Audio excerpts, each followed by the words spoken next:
بسم الله الرحمن الرحیم. نن په ټوله دنیا کې په ټوله نړۍ کې د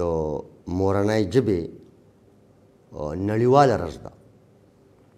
او دا ورځ چې ده دا ډېره زیاته اهمه ورځ ده په دې حواله چې د مور ژبه چې ده د مور ژبه پوهان هوښیاران دا خبره کوي چې دا رڼا ده رڼا او دا اوزار دی. موږ ویلی شو چې د مور ژبه د تعلیم تربیت ترقۍ یو لازمي جز دی او په دې ورځ باندې چې په ټوله دنیا کې قامونه افراد او تنظیمونه سیاسي ګوندونه د مور د ژبې دا نړیواله ورځ مانځي. موږ هم د دې ورځې په مناسبت ټول پښتانه چې اگر چې د ریاست د طرف نه یا د حکومتونو د طرف نه د مور ژبې ته هېڅ اهمیت نشته، بلکې که موږ دا ووایو چې د مور ژبه چې ده زموږ ټول قام لی د مور د ژبې نه نفرت پیدا کړی دی. زموږ تعلیم چې دی دا د مور په ژبه کې نه دی. صحافت ته که موږ وګورو نو هم دغه حال دی. د سرکار ژبې ته که بیا موږ وګورو نو هم مورنۍ ژبې ته هغه وقت یا هغه احترام چې دی یا هغه مقام چې دی هغه ورته نه دی میلاو. بیا هم دغه وجه ده چې د ډېرو لویو مشکلاتو سره په دې شکل هم چې معاشره هغه بیا غیر سیاسي شي، هغه غیر سنجیده شي او بیا که موږ وګورو نو نسلونه هغه بې خبره پاتې شي. د نسلونو د خپلې خاورې سره د خپل قام سره د خپل تاریخ سره د خپل چاپېرچل سره هیڅ دلچسپي پاتې نشي او د دې اثرات چې دي هغه په واضحه توګه باندې موږ کم از کم د پښتنو په خاوره باندې وینو چې تعلیم زموږ چې دی هغه د مور په ژبه کې نه دی او د دې په شا هم مقاصد دي. یعنی په ټوله دنیا کې که د ټولو قامونو بچي د مور په ژبه کې سبق وایي نو ظاهره خبره ده بیا هغه تعلیمي. بیا که موږ خپل تعلیم ته وګورو نو هغه تعلیم خو نه دی، رټي دي ګوټي دي بیا نقلونه دي او بیا په بورډ کې سفارشونه دي د نمبرو مقابلې دي. ځکه چې د تاریخ نه ناخبره او د جغرافیې نه ناخبره د معاشرت نه ناخبره او د تعلیم نه ناخبره. موږ که وګورو دا په ټوله دنیا کې د مور ژبې ته ډېر لوی احترام میلاو دی او بیا که موږ دې خبرې ته وګورو چې مور له خدای پاک په خپو کې جنت ایښی دی نو الله تعالی مور له دوره احترام ورکړی دی. دا ګڼل پکار دي، دا لازم په ځان باندې فرض او فرض ګڼل پکار دي چې الله مور له دوره لوی احترام ورکړی چې په خپو کې ولا جنت ایښی دی. بیا خو موږ او تاسو ټول په دې خبره پوه یو چې هره ښځه چې د هغه مور ده نو د مور ژبې ته احترام نه ورکول دا که موږ سترګې نه پټو نو د الله تعالی چې کوم احترام مور ته ورکړی دی نو دا هغې ته احترام نه دی. لہذا دا زموږ د جومات ډېره لویه ذمهواري جوړېږي یا بیا چې موږ د دین د استازو خبره کوو نو دا هم تړلې خبره ده. غوښتنه به هم کوو د عالمانو صاحبانو نه چې په جوماتونو کې په مدرسو کې په جنازګاه کې د مور د ژبې د اهمیت، د احترام او د ضرورت په حواله بیا بیا په خپلو ویناګانو کې دا خبره تکرار کی. موږ که وګورو بیا زموږ د پښتنو دا هم المیه ده چې اخبار بیا هم د مور په ژبه کې ني، ټلویزیون هم کوي، هم موږ یې وینو په هغه تعداد کې ني. نو ټلویزیون، ریډیو، اخبار، رساله، ځکه چې د مور ژبه چې ده دا ذریعه ده د یو مهذبه او ترقي یافته، باشعوره او تعلیم یافته ژوندون دپاره بیا موږ کې دوره د مور د ژبې په ضد دوره نفرت پیدا دی، دوره نفرت پیدا دی چې موږ د خپلې مور ژبه د پسماندګۍ ذریعه ګڼو. جوازونه خلک پیش کوي بیا چې په حکومت کې راشي چې د مور ژبه چې ده یعنی پښتو ژبه چې ده دې ته بیا ډېر سپک ګوري. او زموږ د خپل کام هم دا المیه ده چې که موږ وګورو نو ځوانان اکثریتي ټول کام له نه پښتو د مور ژبه په لیکلو ورځي، نه لوستلی شي او ځان ورته په دې خبره بدنه ښکاري چې ګنې د مور ژبه لیکلی نشي یا د مور ژبه لوستلی نشي، بلکې په فخریه انداز به دا خبره کوي چې موږ له خو دا ژبه نه راځي. دا وجه صرف دا ده چې د پښتو ژبې په ضد باندې چې دلته څومره کار روان دی، نو ظاهره خبره ده چې د ریاست مدعا دی چې د مور ژبه دی د کام د بچو نه هیره شي، نو دا به خامخا یو ګیپ به راځي، یو فاصله به راځي او نفرت به پیدا کیږي او خلا به پیدا کیږي. نه د پکار د ریاست ذمہ داری ده چې د هر ریاست دننه په ټوله دنیا کې موږ وینو چې د ګڼو ژبو ولس چې دی دا په هر ریاست کې پاتې کیږي. موږ ایران ته که وګورو، موږ افغانستان ته که وګورو، موږ چاینا ته که وګورو، موږ هندوستان ته که وګورو، موږ روس ته که وګورو، هر ملک ته که موږ وګورو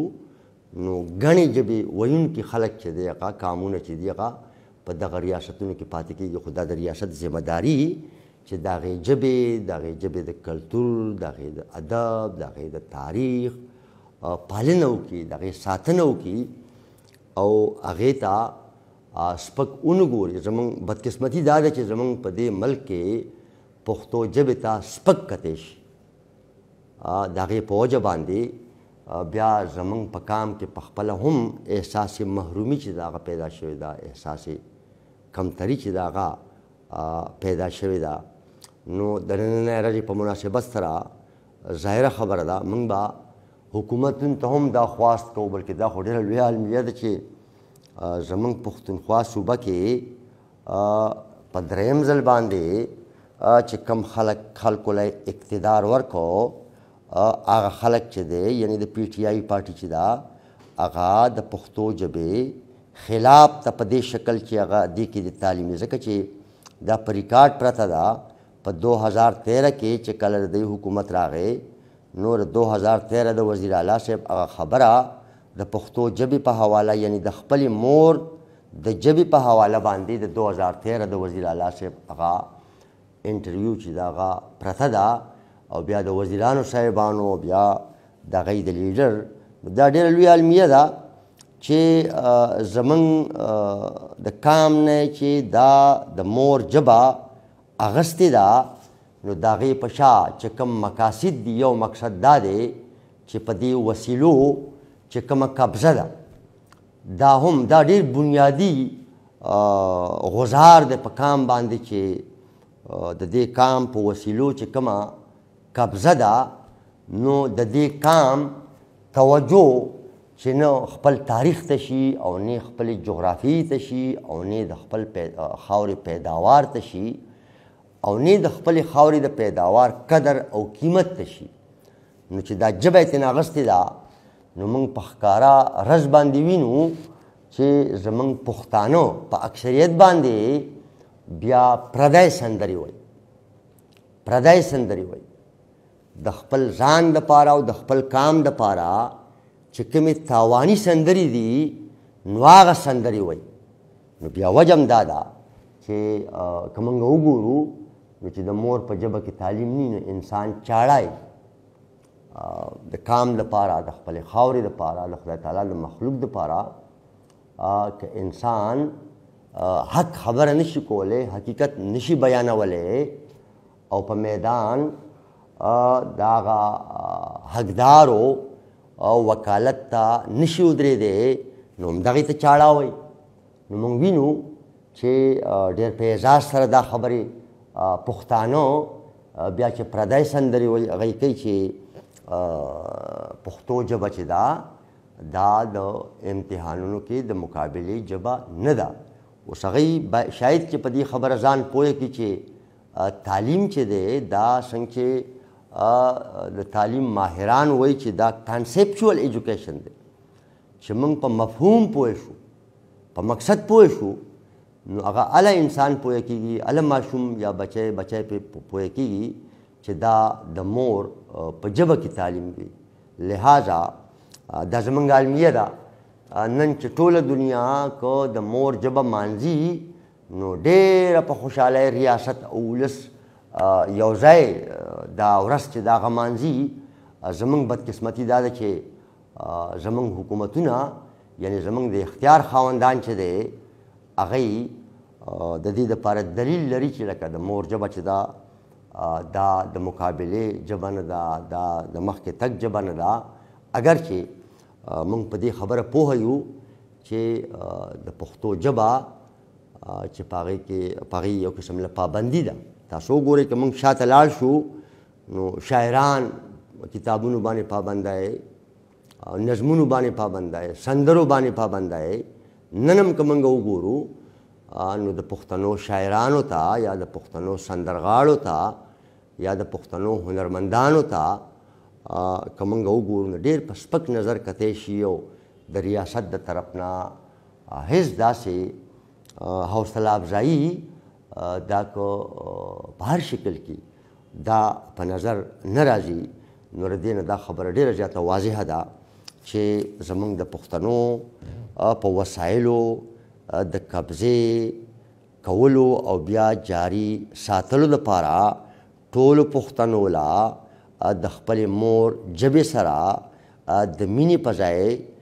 نفرت چې دی هغه په مختلفو شکلونو کې روان دی او هغه پیدا کېږي. تاسو کتی شئ چې په ټلویزیون باندې بعضې وخت کې داسې ایډورټایزمنټ راشي، خاکې راشي چې هغه دا تاثر ورکوي چې لکه مثال د قام ته او د ژبې ته څومره سپک ګوري. لہذا نن په دې موقع باندې هر پښتون له پکار دی، هر پښتون له پکار دی چې هغه دا تپوس ضرور کړي چې د مورنۍ ژبې د تعلیم په حواله د جماعت اسلامي څه موقف دی، د جمعیت څه موقف دی، د مسلم لیگ څه موقف دی، د پی ټي آی څه موقف دی. نو ډېره به واضحه شي. د هغې وجه دا ده چې په دې غیر مخصوص انداز باندې چې موږ ټول قام غیر سیاسي کولو طرف ته روان کړي یو، بیا زموږ په وسیلو قبضه جاري ساتلې ده، بیا پرله پسې زموږ نسل کشي روانه ده، اقتصادي بحران په داسې شکل دی چې په هر ځای کې پښتون چې دی ډېر د سخت محنت سره مخ دی چې د خپل کور او کورنۍ کفالت وکړي. او هم دغسې که موږ وګورو نو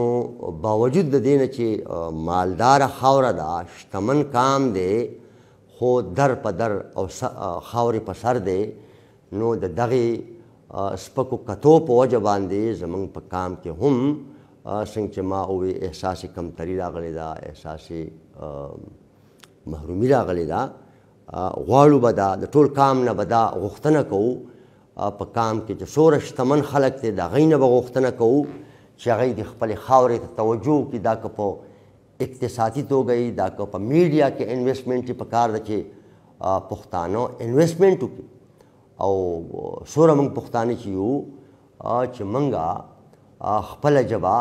باید چې سپکه نه کړو. دا قامونه چې دي دا هله ژوندي چې د هغوی ژبه ژوندی او کوم خلک چې ځان په خپله سپکوي نو بیا د هېچ چا نه ګیله خو کولی نه شو چې ولې موږ هغوی سپکوي. لهذا زموږ هم ذمواري ده چې موږ د خپلې ژبې ته، خپل کلتور ته، خپل تاریخ ته، خپلې خاورې ته، خپلې جغرافیې ته، د خپلې خاورې پیداوار ته، د هغې قدر ته، د هغې قیمت ته ډېر په سنجیده او درانه نظر ګورو. ځکه چې اوس پښتو چې ده دا په ټوله دنیا کې په لویو ژبو کې شامله ده. پښتو ژبه په لویو ژبو ویونکو خلکو کې شامله ده. لهذا دا زموږ او ستاسو د ټولو پښتنو دپاره ډېره زیاته د خوشحالۍ خبره ده. او د دې ورځ په مناسبت سره به ټولو ځوانانو ته او بیا ټولو طالب علمانو ته به خصوصي خواست کوو چې د مور ژبې ترویج دپاره او د هغې د فروغ دپاره او د هغې د مخکې تګ دپاره چې څومره کېدای شي چې موږ تاسو ټول خپل کردار ادا کړو. مهرباني.